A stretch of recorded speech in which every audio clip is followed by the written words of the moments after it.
स्वागत है दोस्तों। आज का हमारा ये प्रैक्टिस सेट महत्वपूर्ण हिंदी प्रश्नों से समृद्ध है। आप शुरू से अंत तक महत्वपूर्ण प्रश्नों की ही एक पूरी सीरीज पाएंगे, तो बने रहें। आज 20 फरवरी के इस प्रैक्टिस सेट की शुरुआत करते हैं।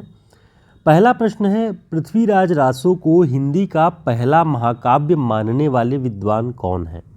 हिंदी का पहला महाकाव्य की बात हो रही है। ऑप्शन: आचार्य हजारी प्रसाद द्विवेदी, मिश्र बंधु, श्याम सुंदर दास, आचार्य रामचंद्र शुक्ल। तो इसका सही उत्तर क्या है? इसका सही उत्तर है आचार्य रामचंद्र शुक्ल। पृथ्वीराज रासो को हिंदी का पहला महाकाव्य मानने वाले आचार्य रामचंद्र शुक्ल जी हैं।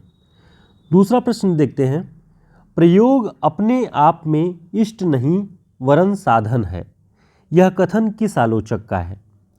ऑप्शन: नंदुलारे वाजपेयी, जगदीश गुप्त, विजय देव नारायण शाही, अज्ञेय। तो इसका सही उत्तर है अज्ञेय। प्रयोग अपने आप में इष्ट नहीं है वरन साधन है। ठीक है, ये अज्ञेय जी का कथन है प्रयोगवाद के बारे में। अगला प्रश्न है, हिंदी में नख शिख वर्णन परंपरा का आरंभ किस कृति से माना जाता है? नख शिख वर्णन परंपरा का आरंभ: ऑप्शन: राउरवेल, ढोला मारूरा दूहा, बसंत विलास, संदेश रासक। तो इसका सही उत्तर क्या है? इसका सही उत्तर है राउरवेल। नख शिख वर्णन परंपरा का आरंभ राउरवेल से माना जाता है। अगला प्रश्न देखते हैं, जीर्ण जनपद खंडकाव्य के रचयिता कौन है? सबसे पहले ध्यान रखें, जीर्ण जनपद ये खंडकाव्य है, यहीं से आपको ध्यान रखना है ये पॉइंट। अब इसके रचयिता कौन है? ऑप्शन: प्रताप नारायण मिश्र, बालकृष्ण भट्ट, ठाकुर जगमोहन सिंह, बद्री नारायण चौधरी, प्रेमघन। तो इसका सही उत्तर है बद्री नारायण चौधरी, प्रेमघन। प्रेमघन जी का खंडकाव्य है जीर्ण जनपद। अगला प्रश्न है, हिंदी नई चाल में ढली सन 1873 ईस्वी में, ये कथन भारतेंदु हरिश्चंद्र ने अपनी किस रचना में कहा है? हिंदी नई चाल में ढली सन 1873 ईस्वी में। ऑप्शन: कालचक्र, कविवचन सुधा, हरिश्चंद्र चंद्रिका, बाला बोधिनी। तो इसका सही उत्तर है कालचक्र। कालचक्र नामक अपनी अधूरी रचना में, जिसे शुक्ल जी ने बताया है कि यह अधूरी रचना उनकी रही, उसमें लिखा कि हिंदी नई चाल में ढली सन 1873 में। अब यहाँ से कई सारे प्रश्न घुमा फिरा के बन सकते हैं, आपको ध्यान रखना चाहिए कि कालचक्र किसकी रचना है? भारतेंदु हरिश्चंद्र की। हिंदी नई चाल में ढली ये किस रचना में आया है? कालचक्र में। और कब से मानते हैं भारतेंदु हरिश्चंद्र हिंदी नई चाल में ढलने का? तो 1873। ये सारी बातें आपको ध्यान रखनी है।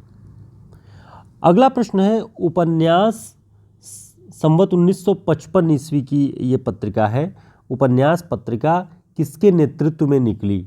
ऑप्शन: किशोरीलाल गोस्वामी, राधाचरण गोस्वामी, लाला श्रीनिवास दास, बद्री नारायण चौधरी, प्रेमघन। तो इसका सही उत्तर क्या है? इसका सही उत्तर है किशोरीलाल गोस्वामी। उपन्यास पत्रिका संवत 1955 में किशोरीलाल गोस्वामी जी निकालते थे, उसे प्रकाशित करते थे। दोस्तों, इस तरह के सभी प्रैक्टिस सेट हमारे हिंदी साहित्य के शॉर्ट नोट्स में आपको मिल जाएंगी, जो TGT, PGT, UGC net, assistant professor सभी परीक्षाओं में बहुत उपयोगी है।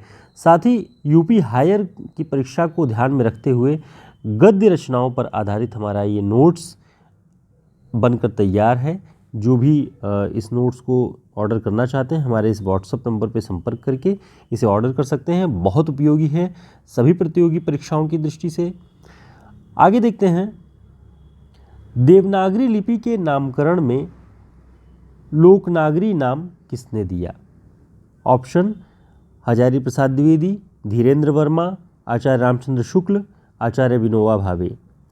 तो इसका सही उत्तर है आचार्य विनोबा भावे। देवनागरी लिपि के नामकरण में लोकनागरी नाम का सुझाव आचार्य विनोबा भावे जी ने दिया।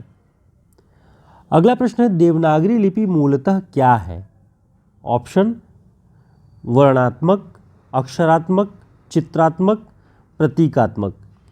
तो इसका सही उत्तर है अक्षरात्मक। देवनागरी लिपि आप सभी जानते हैं अक्षरात्मक है।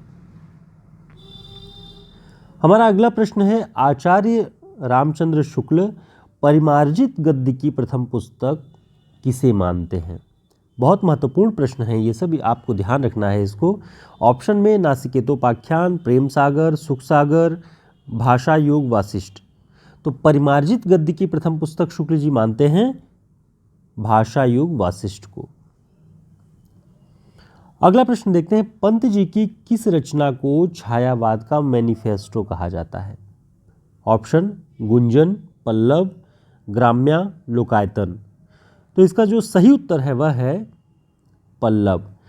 पल्लव जो उनका काव्य संग्रह है पंत जी का, उसमें जो भूमिका लिखी हुई है उसे छायावाद का मैनिफेस्टो कहा जाता है। तो इसे ध्यान रखेंगे, महत्वपूर्ण प्रश्न है ये। अज्ञेय की किस रचना पर ज्ञानपीठ पुरस्कार प्रदान किया गया? ऑप्शन कितनी नावों में कितनी बार, सागर मुद्रा, आंगन के पार द्वार, नदी के द्वीप। तो इसका सही उत्तर क्या है?